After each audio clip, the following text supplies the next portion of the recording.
வணக்கம். Daily news பேப்பருக்காக நான் சாலினி. வணக்கம். டெய்லி நியூஸ் பேப்பருக்காக நான் ஹேமண்ட் சரோன்.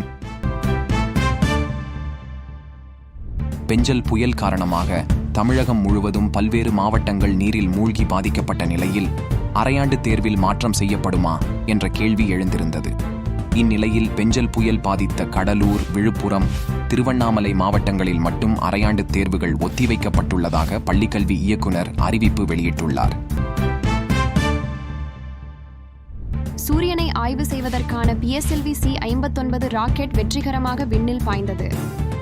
ஸ்ரீஹரிகோட்டாவில் இருந்து மாலை 4 மணிக்கு விண்ணில் ஏவப்பட்டது.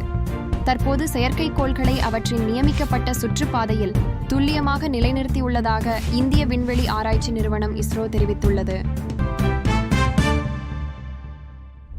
தேவேந்திர பட்னாவிஸ் தலைமையில் கூட்டணி ஆட்சி அமைக்க உரிமை கோரினார். அதனை கவர்னர் ஏற்றுக்கொண்டார். மராட்டிய புதிய முதல் மந்திரியாக தேவேந்திர பட்னாவிஸ் பதவியேற்றார். அவருடன் 2 துணை முதல் மந்திரிகளும் பதவியேற்றுக் கொண்டனர். பெஞ்சல் புயலால் புதுச்சேரி யூனியன் பிரதேசத்தில் ஏற்பட்டுள்ள வெள்ள பாதிப்புக்கு நிவாரண நிதியாக 600 கோடி வழங்குமாறு பிரதமர் மோடிக்கு அம்மாநில முதலமைச்சர் ரங்கசாமி கடிதம் எழுதியுள்ளார்.